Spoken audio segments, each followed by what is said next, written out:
हमारे चैनल पर आप सबको खुशामदीद। अगर आपने अभी तक हमारे चैनल को सब्सक्राइब नहीं किया तो जल्दी से कर लीजिए और बेल आइकन बटन को भी प्रेस कर दीजिए ताकि हमारी तमाम नई आने वाली वीडियोस को आप टाइमली देख सकें।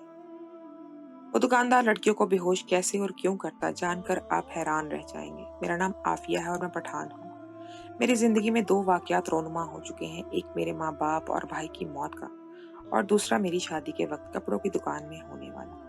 ये दोनों वाकयात एक दूसरे से जुड़े हुए हैं। ये वाकया जो मैं आपको सुनाने जा रही हूँ ये इस वक्त का वाकया है जब हम हिजरत करके एक पहाड़ी इलाके में पनाह गुज़ीर हुए थे। हमने अपने खैमे वहां गाड़े और इनमें रिहाइश इख्तियार कर ली। ये सख्त सर्दियों के दिन थे बहुत। हम लोग खाना बदोश थे, इसीलिए हम जहां पर भी ज्यादा सर्दी देखते वहीं पर पड़ाव डाल लेते थे। चुनांचे आज भी वैसा ही हुआ। हम एक पहाड़ी इलाके में मौजूद थे और जब बहुत ज्यादा बर्फबारी हो रही थी और हमें जहां जो जगह मिली हमने वहीं पर ही अपना पड़ाव डाल दिया था। हम खाना बदोशों के इस पठान गिरोह से थे जो हमारा सारा साल सफर में ही रहते थे और कभी भी किसी एक जगह पर टिक कर नहीं रहते थे। हमारे अपने जाती घर भी थे और हमारी जायदादें भी थी, लेकिन हम खाना बदोश थे, इसीलिए हम एक जगह से दूसरी जगह हिजरत कर जाया करते थे। ये भी हमारे हिजरत के दिन थे और हम हिजरत करके पहाड़ी इलाकों में जा गुज़ीर हुए थे। मैं अपने बाबा और भाइयों से, अपने माँ बाप और तमाम अहलो अयाल के साथ चल रही थी। हम भी इसी पठान कौम से ताल्लुक रखते थे जो बच्ची की शादी की उम्र में बच्ची की कीमत वसूल करके इसे एक शादी किसी भी से कर देते थे। चुनांचे मैं भी जानती थी कि मेरा भी ऐसा ही कोई रिश्ता करके किसी के साथ भेड़ बकरी की तरह बांध दिया जाएगा। खैर, मुझे इस सब की अभी तक कोई परवाह नहीं थी। मैं खुशी खुशी अपने घर वालों के साथ एक जगह से दूसरी जगह हिजरत करती जा रही थी। यहाँ पर पहाड़ों में हमने अपने खैमे डाले और खुद वहां मुकीम हो गए। सर्दी से बचने के लिए हमने लकड़ियां ढूंढ ली और जला ली। बहुत बर्फबारी तेजी से हो रही थी। हमारे खैमे देखते ही देखते बर्फ से सफेद चादर ओढ़ चुके थे। सर्दी अपने अरूज पर थी, ठंड बहुत लग रही थी। हम सब ने अपने अपने खैमे लगाए और अपने अपने खैमों में जाकर सो गए। ये शाम का वक्त था।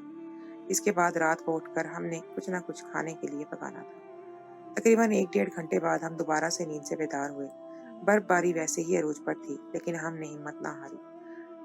बर्फ के अंबार पर भी हमने लकड़ियों का अंबार लगा दिया और इसको जला दिया। हम वहां पर अपने आसपास मौजूद परिंदों के गोश्त को सीखों पर डालकर आग पे पकने के लिए रख छोड़ते थे। यह हमारा पेशा मामूल था।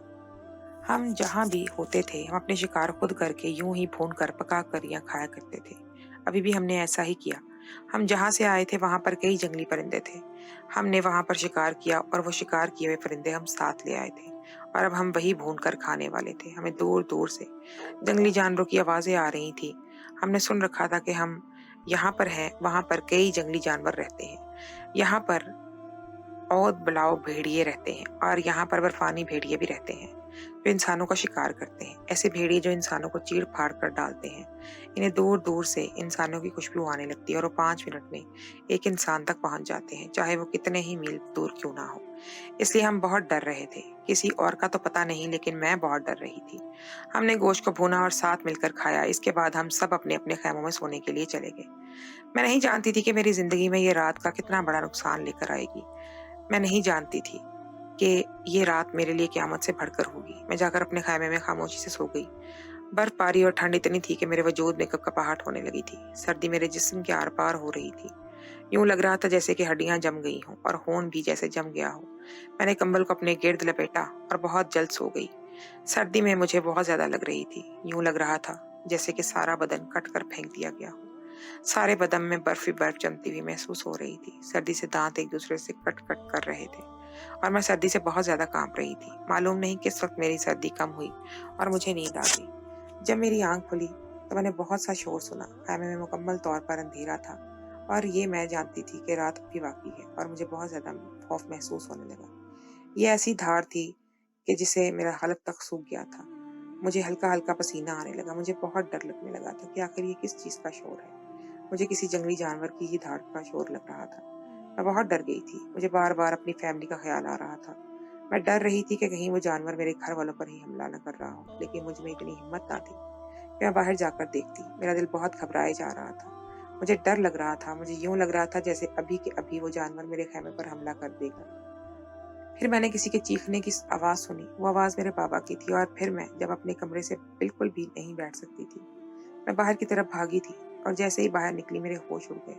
मेरे रोंगटे खड़े हो गए और इतनी सर्दी में भी मेरे माथे पर पसीना चमकने लगा। मुझे लगा कि जैसे मेरी सारी दुनिया उजड़ कर रह गई, कि जैसे मेरी जिंदगी का सारा सरमाया ही खत्म हो गया। मेरी आंखों के सामने ही मेरी सारी फैमिली खून में लथपथ पड़ी थी और वो भेड़िया इन पर टूट पड़ा था। अल्लाह का शुक्र कि उसने मुझे नहीं देखा था। बाबा अभी तक जिंदा थे। उन्होंने मुझे इशारा किया कि भाग जाओ। मुझ में हिम्मत ना थी कि मैं इस तरह इनको छोड़कर भाग जाती, लेकिन जब मैंने देखा कि बाबा की आखिरी सांसें चल रही हैं और वो मुझे भागने का कह रहे हैं, तो मैं वहां से भाग निकली थी, बिना किसी आहट के, बिना किसी आवाज के। बस मैं सरपट दौड़ने लगी। मुझे नहीं मालूम था कितनी मैं दौड़ी, मैं कितनी बार गिरी थी, कितनी बार उठी थी, मुझे नहीं मालूम। मुझे कुछ भी नहीं पता मैं कहाँ कहाँ जा चुकी थी, मैंने कौन कौन सी गलियां मुड़ी थी, मैंने कौन कौन से पहाड़ सर किए थे। मैं नहीं जानती थी। मैं नहीं जानती थी कितनी बार बर्फ मेरे चेहरे पर लगी थी। मैं ये भी नहीं जानती थी कितनी बार मैं गिरी और मेरा घुटना जख्मी हुआ, मेरे हाथ जख्मी हुए। मैं बस भागती ही जा रही थी, भागती जा रही थी। फिर मुझे ऐसा महसूस होने लगा जैसे कि इर्द गिर्द घर हो और लोग घरों में हों। सुबह की अजानों का वक्त हो गया था और दूर दूर से अजानों की आवाज आ रही थी। सर्दी की रात थी और सर्दियों की रातों में वैसे भी दूर दूर से आने वाली अजान की आवाज बखूबी सुनाई देती है। चुनाचा मुझे भी सुनाई देने लगी। मेरे पास मेरा दुपट्टा नहीं था और मैं अपने सर पर रख लेती उसे। मुझे सर्दी इस कदर शदीद लग रही थी कि अब इसकी वजह से मेरा थोड़ा सा झुकाव होता, वहीं से खून निकलता, जैसे यूं मुझे कि मेरा सारा जिस्म खुश्क हो चुका था।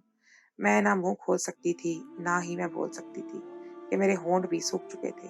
अगर मैं होंठों को जुम्बिश देती तो तकलीफ होती और खून बह निकलता। खैर, मैंने हिम्मत ना हारी और अब घरों में मेरे घर दरमियानी फासला बस कुछ दूरी का था और मैं बस वहां पहुंचना चाहती थी। मैं किसी से मदद लेना चाहती थी। पल भर में ये क्या हुआ था। अभी शाम के वक्त ही मैंने अपने तमाम घर वालों के साथ बैठकर खाना खाया था और उसके कुछ घंटों बाद ही मुझ पर ये क़यामत टूट पड़ी थी। मेरे सामने ही मेरा सारा खानदान तबाह बर्बाद हो गया था। सारा खानदान मर गया था। बाबा को वो आखिरी बार चेहरा मुझे बार बार दिखाई दे रहा था। मुझे इनका वो इशारा करके कहना कि भाग जाओ आफिया, भाग जाओ, और बहुत बहुत ज्यादा तकलीफ दे रहा था। मेरी आंखों से आंसू फव्वारे की तरह उमड़ रहे थे, यूं जैसे कि कई आबशार गिर पड़े हों। मैंने हिम्मत ना हारी और आगे बढ़ने लगी। जूं जूं वो घर नजदीक आते गए, मेरी हिम्मत और टूटती गई। अल्लाह अल्लाह करके मैं एक घर तक पहुंची। मैंने देखा वहां का दरवाजा खुला हुआ था। मैंने डरते डरते दरवाजा खोला और मैं घर में दाखिल हो गई। मैंने देखा कि इस घर में 2 कमरे हैं। इस घर की छत मखरूती और बर्फ इस पर जमी हुई है। मैंने एक कमरे के दरवाजे पर दस्तक दी। अंदर से एक औरत बाहर निकली। मुझे इस औरत को देखकर हैरत का झटका लगा। मुझे यकीन नहीं था कि मैं इनके घर पहुंच जाऊंगी। बिलाखिर मैं एक महफूज मुकाम पर पहुंच चुकी थी। सामने वाली औरत मेरी खाला थी। हमने इन्हीं के घर ही जाने की ठान रखी थी। हमने सोचा था कि हम पहले खाला के घर जाएंगे और फिर इसके बाद आगे का सफर तय करेंगे। लेकिन मेरी फैमिली के साथ ये सब सिर्फ एक ख्वाब था। खाला मुझे देखते ही पहचान गई। मैं खाला के गले लगकर बहुत रोई थी। खाला मुझसे बार बार अम्मी और सारे घर वालों का पूछती रही। मेरे पास क्या जवाब था। मैं बस खाला के गले लगकर रोती रही और फिर बहुत देर बाद मुझे वहीं खाला की गोद में नींद आ गई और मैं आखिर सारी रात भागती रही थी। सारी रात न सोई थी और अब खाला की गोद में सुकून मिला था और मैं रो रो कर थक हार कर सो गई थी। जब मेरी आंख खुली तो मैं वहीं खाला के कमरे में सोई हुई थी।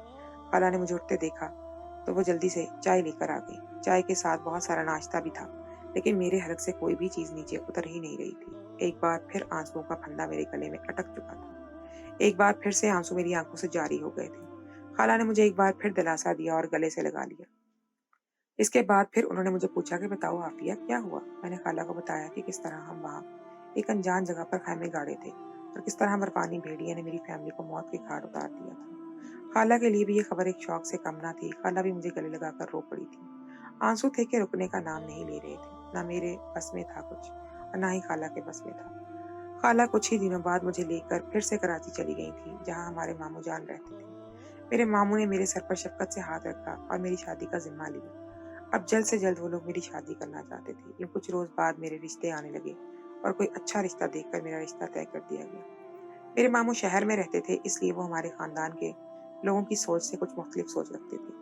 चुनाचा मेरा रिश्ता तो तय कर दिया गया था। वैसे जैसे हमारे यहाँ किया जाता है, बेटी की कीमत लगाई जाती है और उसे विदा किया जाता है। मेरे मामू ने भी मेरी कीमत वसूल की थी, लेकिन जो मेरी कीमत वसूल हुई थी उसी से मेरा जहेज बनाया गया था और मेरी शादी बिल्कुल ऐसे करना चाहते थे जैसे बाकी लड़कियों की शादी होती है। अपने माँ बाप के घरों से डोलियां बिठाकर विदा की जाती हैं दुआओं के साए तले। चनाचा मेरी शादी की तारीख भी रख दी थी और मेरे मामू मुझे मेरी पसंद की शॉपिंग कराने ले गए थे। एक दिन वो मुझे लेकर बाजार गए थे। मेरे साथ मेरी कजन मेरे मामू मानी थे। एक शॉप पर ऐसा हुआ कि मेरे मामू और मेरी कज़िनें मुझसे जुदा हुई और मैं बाजार में कहीं भटक गई। यूं ही भटकते भटकते मेरे कपड़ों की दुकान पर पहुंच गई, जहां मुझे लगा कि अब वो लोग यहाँ पर मौजूद होंगे, लेकिन वहां पर कोई मौजूद न था। मैं बहुत थक चुकी थी। मैं जैसे ही आकर बैठी मुझे पता चला और मैं बेहोश हो गई।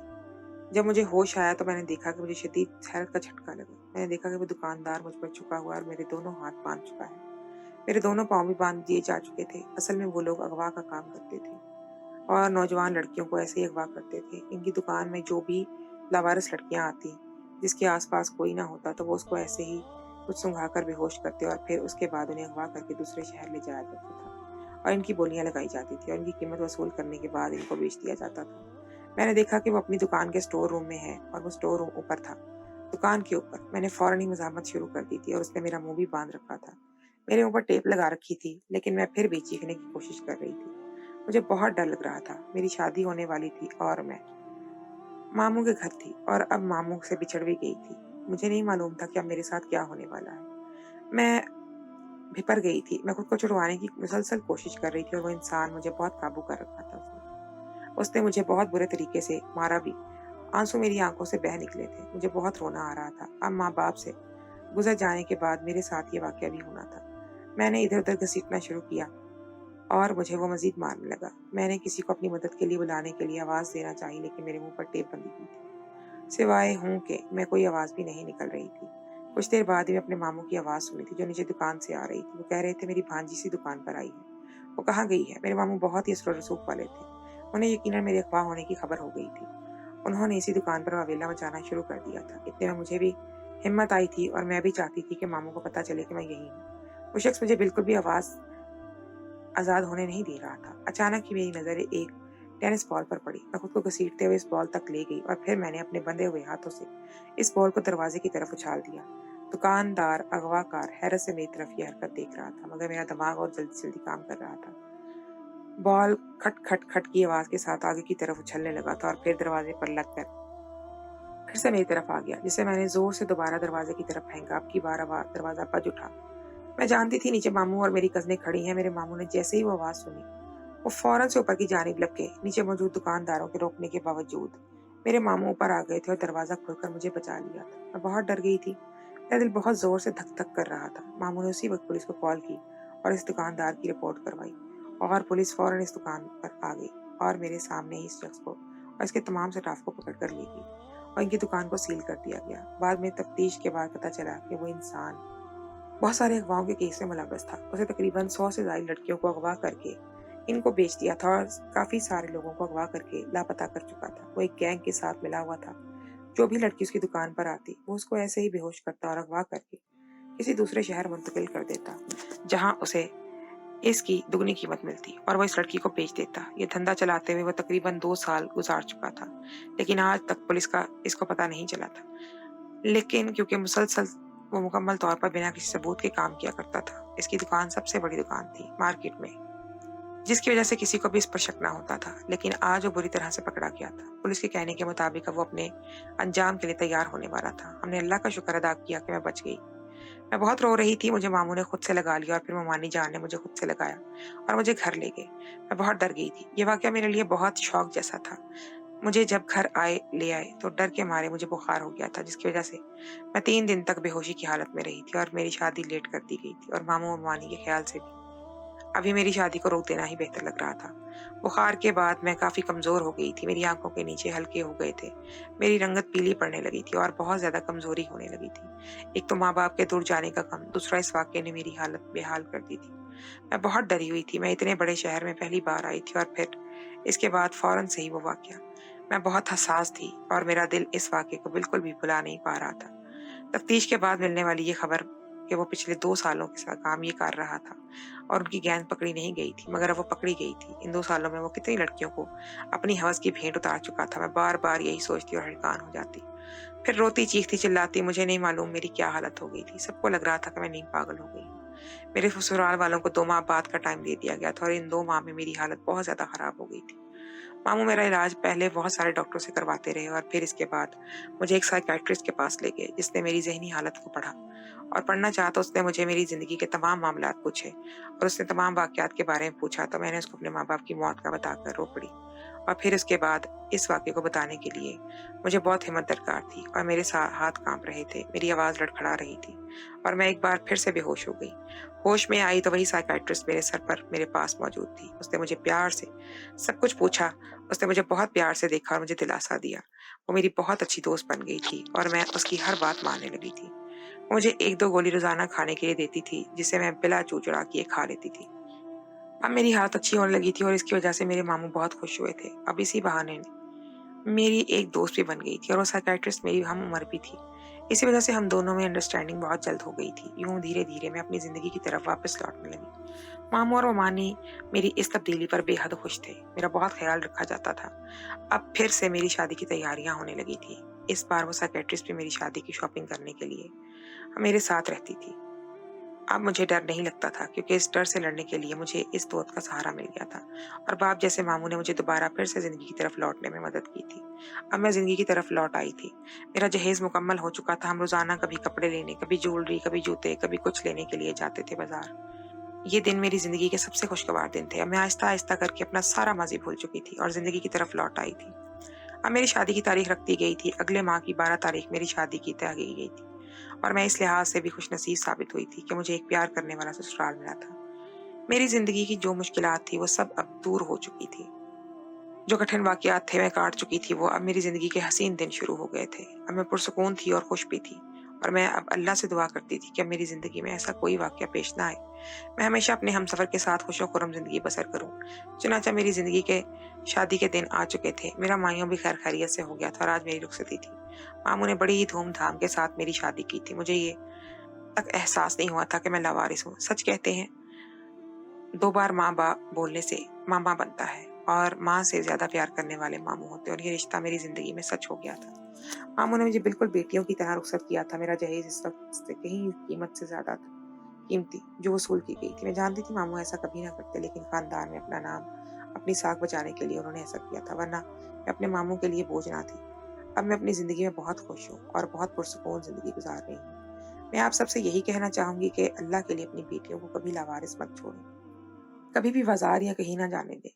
हाँ, खुद लेकर जाएं, इनके साथ रहें और इन्हें बिल्कुल भी अकेला ना छोड़ें, वरना इनकी इज्जत के भूखे बाहर घात लगाए बैठे हैं। यहाँ थोड़ा सा भटकने की देर है और वहां पर कुछ कर गुजरने की देर नहीं। अल्लाह, बेटियों की इज्जत बहुत कीमती होती है। हर किसी को मेरे खानदान जैसा खानदान मिले। मैं अब अपनी जिंदगी में बहुत खुश हूँ। अल्लाह पाक हर बेटी के नसीब अच्छे करे और किसी की जिंदगी में ऐसे वाकयात ना देखना नसीब करे, क्योंकि ये वाकयात बेटियों की जिंदगियों को बहुत झंझोड़ कर रख देते हैं। माँ बाप से दूरी बेटियों के लिए बहुत ही खतरनाक होती है और फिर इसके बाद कहीं इज्जत लुट जाने का एहसास हो तो बेटी को मार ही डालता है। मैं खुश नसीब थी कि इस रोज मैं इस कपड़े वाले इंसान से बच चुकी थी, लेकिन ऐसा हर लड़की के साथ नहीं होता। अल्लाह हर लड़की की इज्जत की हिफाजत करे, जिस तरह उसने मेरी इज्जत की हिफाजत की थी। अल्लाह हर बेटी की इज्जत की हिफाजत करे और फिर इसके बाद इसके अच्छे नसीब लिख दे, ताकि बेटियां हमेशा सुकून से रह सकें। इन्हें ऐसा ससुराल मिले जहाँ इन्हें तहफ़्फ़ुज़ का एहसास हो, ना कि वहाँ पर भी इन्हें इज्जत लुट जाने का खतरा हो। बेटियां अल्लाह की रहमत होती हैं और अल्लाह इस रहमत की हिफाजत करे हमेशा। खुद आमीन।